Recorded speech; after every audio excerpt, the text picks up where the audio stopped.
तो साथियों नमस्कार, मैं संतोष कुमार अम्बेस और इस वक्त मैं आया हूँ बवाना। और बवाना में एक अहम मुद्दों पे चर्चा वार्तालाप हुआ है। और जैसा कि मैं दिखा देना चाहता हूँ, अभी अभी वो लोग पूर्वांचल और बिहार से काफ़ी लोग यहाँ पे आए और वार्तालाप हुआ।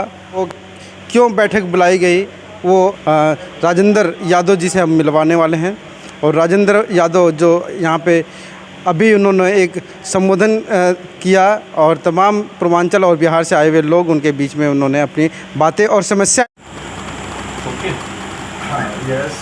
तो सर, आज की जो अहम बैठक थी वो किन किन विषयों के ऊपर रखी गई थी और अधिकतर लोग जो पूर्वांचल और बिहार से बिलोंग करते थे? जी देखिए, आज की मीटिंग जो थी ये परिचय के साथ। हाँ, मेरा नाम R.K. मौर्य है और मैं टिकरी खुर्द स्वर्ण जयंती बिहार दिल्ली 40 से हूँ और पीछे मैं उत्तर प्रदेश से उन्नाव डिस्ट्रिक्ट से हूँ।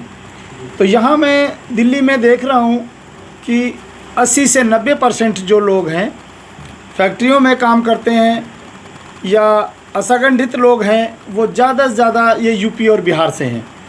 और इन यूपी और बिहार के लोगों को बहुत प्रताड़नाएं झेलनी पड़ती हैं, बहुत सी समस्याएं आती हैं और इनकी समस्याएं सुनी नहीं जाती हैं। और कहीं भी जैसे इनके तिथि त्यौहार हैं उसके लिए बहुत ज़्यादा इनको धक्के खाने पड़ते हैं, चाहे छठ पूजा को लेकर के हो, हर नेताओं के चक्कर काटने पड़ते हैं। तो इसलिए ये जो पूर्वांचल बिहार फ्रंट का निर्माण हो रहा है, तो इसलिए हो रहा है जो हमारे यूपी बिहार के लोग हैं अपनी परंपरा को कायम रख सकें और यहाँ अपनी एकता बना करके किसी भी सत्ता में बैठे हुए लोगों के साथ अपनी बात रख सकें और अपनी बात मनवा सकें।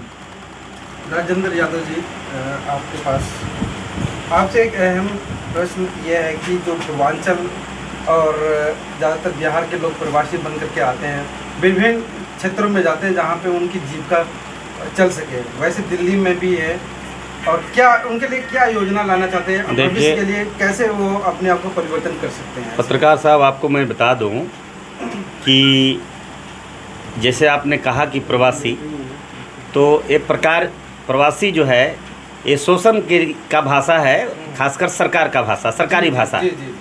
तो मैं आज कह देना चाहता हूं कि जो भी रोजी रोटी के तलाश में अपना गांव छोड़ करके, परिवार को छोड़ करके तपस्या करने आए, बलिदान देने आए और दिल्ली को आके सजाया संवारा आगे किया। दिल्ली जो एक छोटी सी दिल्ली थी, जिसको बृहद, जैसे बृहद मुंबई बना उसी तरह से एक बृहद दिल्ली बना, जो आज दिल्ली 50 गुना ज़्यादा विकास किया है और आगे गया है। लेकिन आज तक प्रवासी का ठप्पा सरकार हमारे ऊपर नहीं हटा सका, क्योंकि हमारे प्रवासी हमारे दादा के दादा थे जो यहाँ पर आए थे और प्रवास किए थे, टेम्पोररी आए थे। लेकिन जब उनकी एक पीढ़ी गई, वैसे ही यहाँ बस गए, यहाँ जन्म हो गया। ये 2-3 पीढ़ी पीछे से हमारे लोग यहाँ पर जन्म गए। अब हम प्रवासी नहीं, उत्तर प्रदेश और बिहार के लोग, अब यहाँ हम दिल्ली का निवासी हो गए हैं। मुझे निवासी का दर्जा मिलना चाहिए। लेकिन आज भी आज़ादी के 75 साल में उत्तर प्रदेश और बिहार के खासकर जो निवास करने वाले निवासी लोग हैं, इनके ऊपर शोषण और जुर्म लगातार जारी है। उन्हें आज तक निवासी का दर्जा नहीं मिला। आज तक डीडीए का सपना देख रहे हैं हमारे लोग, डीडीए में भागीदारी नहीं है, स्कॉलरशिप में भागीदारी नहीं है, हमारी जाति प्रमाण पत्र स्वीकार नहीं किया जाता, डोमिसाइल में बड़ी भेदभाव की जाती है। अब बताओ, अब हम कब तक यहाँ, कहाँ तक, कब तक मुझे प्रवासी रखोगे? अब हम प्रवासी नहीं, अब हम यहाँ का निवासी हो चुके हैं और निवासी की लड़ाई हम शुरू करेंगे। यहाँ बहुत से संगठन इनके बीच में काम कर रही है, बहुत सी पार्टियां इनसे प्रलोभन दे करके इनसे वोट लेने का काम कर रही है। अभी तक कोई मजबूती वाली बात नजर नहीं है। आप क्या मतलब? मैं जानता हूँ और मैं समझ भी रहा हूँ, अब आपका पीड़ा भी समझ रहा हूँ। आप जो हम इस बात को मैं भी रियलाइज़ कर रहा हूँ, स्वीकार कर रहा हूँ कि आज तक कोई ऐसी फ्रंट नहीं बनी, आज तक कोई ऑर्गेनाइजेशन ऐसा नहीं बन सका जो सरकार को इस सवाल पर मजबूर कर दे। और आप जानते हैं, जो खास करके आंदोलन होता है, आंदोलन अगर कमज़ोर हालत में कोई खड़ा करता है तो व्यवस्था है उसको दबा देती है, ख़त्म कर देती है। लेकिन आंदोलन जब तेज़ी में जाता है तो सरकार को दबा करके अपनी बातें को मनवा लेती है। तो हम कमज़ोर की हालत में नहीं हैं। यहाँ ऑर्गेनाइजेशन के अभाव में सरकार के सामने न हम बातें मजबूती से रख सके और न सरकार हमारी कोई तरजीह दे सकी। लेकिन हम कमज़ोर की हालत में नहीं। हम यहाँ से शुरू किए हैं बवाना से, ये मजदूर नगरी है। आज हम इतने कम से कम आज 100-150 लोगों की बैठक में आप शामिल हुए हैं। ये 100-150 लोग नहीं हैं, ये लाख 1.5 लाख के लोग हैं। ये बवाना से कारवां निकलेगा, ये अलीपुर जाएगा, ये आपका नरेला जाएगा, ये आपका रोहिणी जाएगा, ये आपको वजीरपुर जाएगा, या होते हुए ये पूरा ये दिल्ली के लाल किला पर हम पहुंचेंगे और बहुत कम ही दिन में। मुझे तो एहसास है मुंबई का भी, आप पता लगा लीजिएगा, मुंबई में कोई सड़क पर नहीं उतरता था उत्तर भारतीय लोग।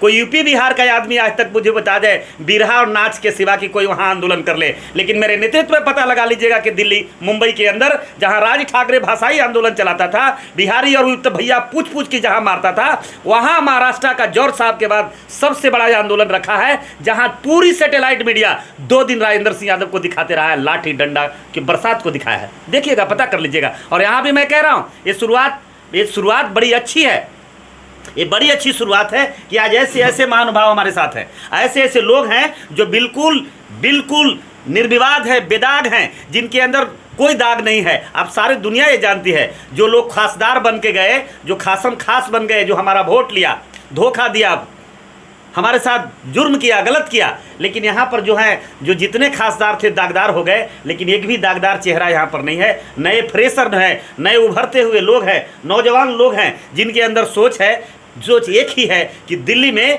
जो दिल्ली वासियों को सुविधा मिलती है, अगर वही सुविधा नहीं मिली तो हम बता देंगे आपको, भारत का लोकतंत्र बोली से चलता है, गोली से नहीं चलता है। हम अपने बोली से बता देंगे उनको और लाल किला में खड़ा होकर बोली देंगे। ये आवाज़ हमारी रामलीला मैदान की होगी और सरकार नहीं मानेगी तो मुझे मालूम है किसानों के आंदोलन का भाषा अगर सरकार मानती है तो हमारे हाथ में दही जमा हुआ नहीं है, हम माफ़ करने वाले नहीं हैं। राजेंद्र यादव को काफ़ी भीड़ देखने आती है, बड़े बड़े मंचों पे उनका भाषण होता है आपका, और बड़े बड़े अधिवेशन किए, क्रांतियों में रहे। क्या लगता है कि भविष्य में राजेंद्र यादव को किस नाम से जाना जाए? नहीं, मैं ऐसा कुछ नहीं बोलता हूँ कि राजेंद्र यादव को किस नाम से जाना जाए। यहाँ तो जानते हैं कि जिसने देश को आज़ाद करा पत्रकार साहब, उसे गोली मार दी गई। जो उसने दलितों और शोषितों का आवाज़ उठाया, जगदेव प्रसाद को मौत की नींद सुला दी गई। जिसने आज़ादी का नशा लेकर के आया, भगत सिंह को फांसी दे दिया गया। खुदीराम बोस जैसा क्रांतिकारी मैदान में आया, उसे मौत की नींद सुला दी गई। तो आज भी मैं कहता हूँ कि आज भी मैं गुलदस्ता लेकर के नहीं आया हूँ कि हम आकर के यहाँ पर बोलेंगे कि हम बहुत कुछ देने वाले हैं, लेकिन इतना ज़रूर हम भरोसा दिलाते हैं कि हमारे लोगों ने पसीना बहाया तो दुनिया की कोई भी लक्ष्मण रेखा उसको हम पार करने में कसर नहीं छोड़ेंगे। अगर समस्याओं की बात करें तो अगर समस्याओं का अगर निदान चाहते तो बगैर राजनीतिक पार्टी से तो हो नहीं सकता। मैंने पॉलिटिकल पार्टी नहीं, अभी हम कहते रहे। आज मुझे बताइए, जब अन्ना लोकपाल का आंदोलन चला रहे थे तो कौन सी पॉलिटिकल पार्टी थी? बाबा रामदेव आंदोलन चला रहे थे, कौन सी पॉलिटिकल पार्टी थी? नहीं, मैं आज भी मैं कह रहा हूं कि हमारी आज भी है। हम क्षेत्र और प्रांत और भाषा की बात नहीं करते, हम आज भी राष्ट्रीयता की हम बात करते हैं। लेकिन आप मुझे बताओ, हम 5 भाई हैं, आप कैसे माँ हो कि अपने एक बच्चों को कमज़ोर रखना, कुपोषित रखना चाहते हो? अगर भारत के अंदर जितने लोग हैं तो सरकार हमारे डीडीए की क्यों उपेक्षा करती है? हमारे बच्चों को स्कॉलरशिप क्यों नहीं देती? हमारी विधवाओं को विधवा पेंशन क्यों नहीं मिलता? हमारे बिहार उत्तर प्रदेश के लोगों को यहाँ खास करके स्कॉलर क्यों नहीं मिलता? आप मुझे बताइए। आज भी हम आस लगा के बैठे हैं कि हमें भी यहाँ का दिल्ली की वासी हो गए हैं, हमें भी डीडीए से फ्लैट देंगे अरविंद केजरीवाल जी इसी मजदूरों का नारा देकर मजदूरों को अधिकार दिलाने के नाम पर सत्ता में आए हैं। मैं चेतावनी देना चाहता हूं कि आपका सरकार का भी 6.5 साल गुजर गया। 6.5 साल 7 साल के अंदर आपने भी झांसा दिया है और झांसा का जवाब भी आपको जनता बहुत जल्दी देगी।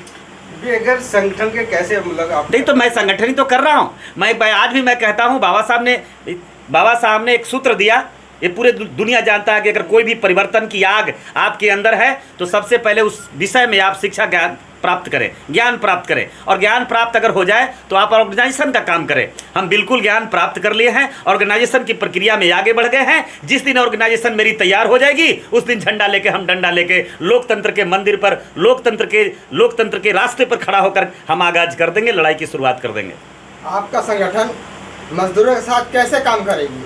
देखिए, आप जानते हैं, गांधी ने भी कहा था कि भारत की आत्मा गाँव में बसती है और एक गांव से आए हुए मजदूर हैं।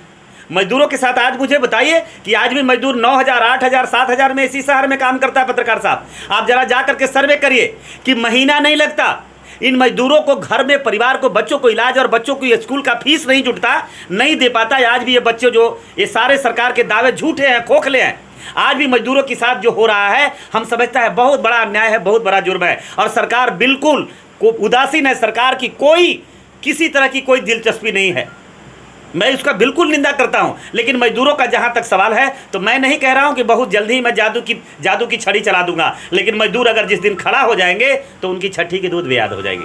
ठीक कि आगे की आपकी रणनीति रहेगी, योजना रहेगी पूर्वांचलों के लिए? मेरा नाम अजय कुमार है और मैं रोहिणी सेक्टर 22 बेगमपुर में रहता हूँ और हम मूल निवासी बिहार के औरंगाबाद ज़िला से हैं। और हम लोग तो बहुत संघर्ष से ही जन्म लिए हैं। बेटा औरंगाबाद रेलवे लाइन संघर्ष समिति भी हम लोग चला रहे हैं अपनी।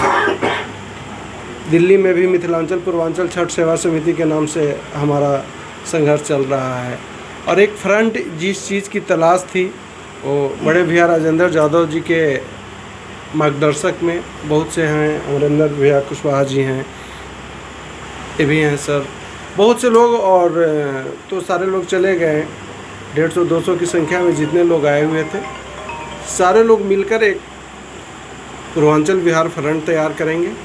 और जो हमारा जनमानस बिहार के लोग हैं, पूर्वांचल के लोग हैं, उनके लिए हम लोग एक अच्छा बेहतर उपाय करेंगे। आज के मीटिंग का उद्देश्य बिल्कुल साफ है। अपना परिचय दे दीजिए। मैं परिचय दे दूँ। आज के मीटिंग का उद्देश्य बहुत साफ है कि पूर्वांचल बिहार फ्रंट, यानी कि पूर्वांचल जो है दिल्ली तक को छूता है। हमारा मानना यह है कि दिल्ली भी पूर्वांचल में ही है, ठीक है। और मैं बिहार से बिलोंग करता हूँ, नाम अमरिंदर कुशवाहा है और मैं यहीं मुखर्जी नगर के पास में रहता हूँ।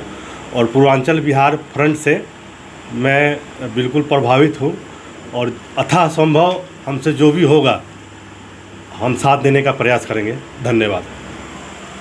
मेरा नाम एस.के. झा है। हम सेक्टर 22 रोहिणी बेगमपुर से आए हुए हैं। और ये जो बिहार फ्रंट बना है, पूर्वांचल बिहार फ्रंट, इससे क्या होगा, जो नीचे से लेके ऊपर तक किसी को किसी तरह का सहयोग है, किसी को बच्चे की पढ़ाई है, किसी को हॉस्पिटल का 50 तरह की व्यवस्था है। क्या होता है, अगर कोई लेबर है उसको किसी को मालूम नहीं है कि कौन सा व्यवस्था कहाँ है, वो कहाँ जाएगा, दर दर की भटके खाएगा। अगर हमारा एक फ्रंट बनता है, एक ट्रस्ट बनता है, उससे क्या होता है, संगठन इकट्ठा होता है, तो उससे हमारा जो हर तबके के लोग, हर मजदूर हो चाहे किसी भी तरह के हो, उनको सहयोग मिलेगा और उससे उनकी बच्चे की पढ़ाई हुआ, शादी विवाह, हर तरह की सब व्यवस्था होता है। आज की बैठक से ऐसा लग रहा है कि यहाँ जो पूर्वांचल के लोग रहते हैं, इनके अंदर दिल्ली में जो हो रहा है उससे खुश नहीं है और ये लोग अपना एक संगठन बना करके लड़ाई लड़ करके कुछ पाना चाहते हैं। जो भी दिल्ली बाहर के लोगों को यहाँ सुविधाएं नहीं मिलती हैं और उसके लिए एक संगठन लोग बनाना चाहते हैं। मेरी शुभकामनाएँ हैं ये लोग संगठन बने और बिना संगठन के कुछ भी संभव नहीं है और संगठन बनेगा तभी कुछ पाया जा सकता है। आज जैसे कि आप इस मीटिंग के मुख्य अतिथि हैं और आज आपने मीटिंग को संबोधित किया, तो बताइए क्या ऐसे कदम रहेंगे आगे भविष्य में बिहार पूर्वांचल के, क्या ऐसी योजनाएं रहेंगी जिससे कि बिहार पूर्वांचल लोगों को यहाँ का लाभ मिल सके? ऐसा कुछ भी करने के पहले एक संगठन की ज़रूरत है और जब तक संगठन ठीक ठाक नहीं बनेगा तब तक कुछ नहीं हो सकता है। तो मैं समझता हूँ कि आज की बैठक में एक संगठन बनाने की रूपरेखा तैयार हुई है, वो बनेगा और फिर जितनी समस्याएं हैं उसको लेकर लड़ाई लड़ी जाएगी।